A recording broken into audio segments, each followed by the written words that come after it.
Hi అండి, నమస్తే. Welcome to PD creations in Telugu. ఈరోజు రెసిపీ వచ్చేసి శంకర్పార.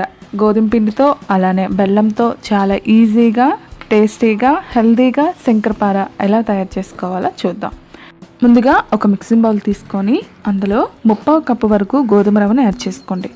గోధుమ రవ్వని ఒకసారి గ్రైండ్ చేసుకొని యాడ్ చేసుకోండి. రవ్వగా ఉంటే శంకర్పాలి అనేది సరిగ్గా రాదు.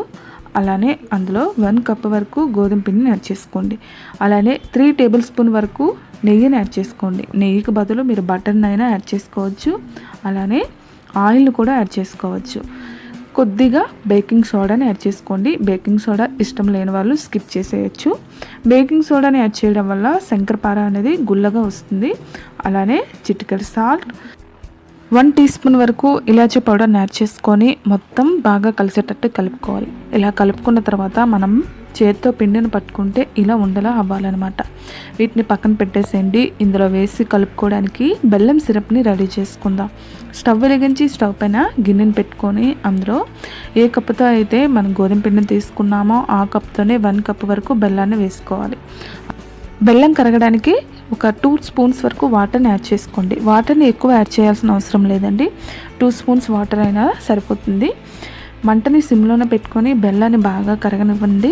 ఇలా కరిగిన తర్వాత బెల్లం ఒక పొంగు వచ్చేంత వరకు మరిగించుకోవాలి. ఇలా మరిగిన తర్వాత స్టవ్ ఆఫ్ చేసుకొని ఒక 2 మినిట్స్ పాటు చల్లారనివ్వండి. చల్లారిన తర్వాత వాటిని ఫిల్టర్ చేసుకొని బెల్లం వాటర్ని తీసుకొని పక్కన పెట్టేసుకోండి. ముందుగా కలిపి పక్కన పెట్టుకున్న గోధుమ పిండిలో కొద్దిగా కొబ్బరి తురుముని యాడ్ చేసుకోండి. కొబ్బరి తురుము అనేది ఆప్షనలేనండి, కానీ యాడ్ చేసుకుంటే టేస్ట్ అనేది చాలా బాగుంటుంది. ఇష్టం లేని వారు స్కిప్ చేసేయచ్చు. ముందుగా చల్లార్చి పక్కన పెట్టుకున్న బెల్లం సిరప్ని కొద్దిగా గోధుమ పిండిలో యాడ్ చేసుకుంటూ కలుపుకోవాలి.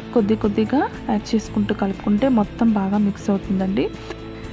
నేను తీసుకున్న 1 కప్ గోధుమ పిండికి అలానే 1/2 కప్పు గోధుమ రవ్వకి బెల్లం సిరప్ అనేది కరెక్ట్గా సరిపోయిందండి. ఇలా చపాతీ ముద్ద కంటే కొంచెం గట్టిగా కలుపుకొని ఒక 20 మినిట్స్ పాటు నాననివ్వాలి.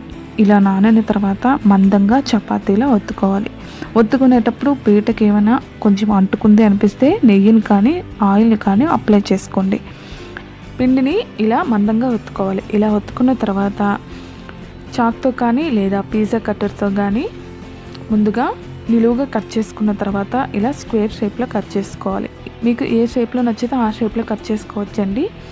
ఇలా వీడియోలో చూపిస్తున్న విధంగా స్క్వేర్ షేప్లో కట్ చేసుకున్న తర్వాత వీటిని పక్కన పెట్టేసుకోండి. మిగతా పిండిని కూడా ఇలా చపాతీ పీట పైన నెయ్యిని కానీ ఆయిల్ కానీ అప్లై చేసుకొని మందంగా ఒత్తుకోవాలి. ఇలా ఒత్తుకున్న తర్వాత ముందు నిలువుగా కట్ చేసుకొని తర్వాత బాక్స్ సైజులో కట్ చేసుకోవాలి.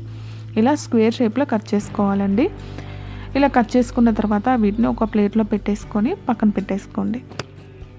స్టవ్ వెలిగించి ప్యాన్ పెట్టుకొని డీప్ ఫ్రైకి సరిపడా ఆయిల్ని యాడ్ చేసుకోవాలి. ఆయిల్ హీట్ అయిన తర్వాత ముందుగా మనం కట్ చేసి పక్కన పెట్టుకున్న శంకర్పారాని ఒక్కొక్కటిగా నెమ్మదిగా యాడ్ చేసుకోండి.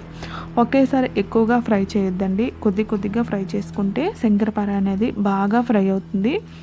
ఇలా యాడ్ చేసుకున్న తర్వాత మధ్యలో గరిటెతో కలుపుకుంటూ మంటని మీడియం ఫ్లేమ్లోనే పెట్టుకొని గోల్డెన్ బ్రౌన్ కలర్ వచ్చేంత వరకు ఫ్రై చేసుకోవాలి. మధ్యలో రెండో వైపు టర్న్ చేసుకుంటూ ఫ్రై చేసుకోండి. ఒకవైపు వేగిపోతే ఇంకోవైపు సరిగ్గా వేగవు కనుక మధ్యలో రెండో వైపు కూడా టర్న్ చేసుకుంటూ గోల్డెన్ బ్రౌన్ కలర్ వచ్చేంత వరకు ఫ్రై చేసుకోవాలి. గోల్డెన్ బ్రౌన్ కలర్ వచ్చిన తర్వాత ఇలా ఆయిల్లోంచి తీసేసుకొని టిష్యూ పేపర్ యాడ్ చేసిన ప్లేట్లోకి తీసుకొని పక్కన పెట్టేసుకోండి. మిగతావి కూడా ఇలానే ఫ్రై చేసుకొని ఒక ప్లేట్లోకి తీసుకొని పక్కన పెట్టుకోండి.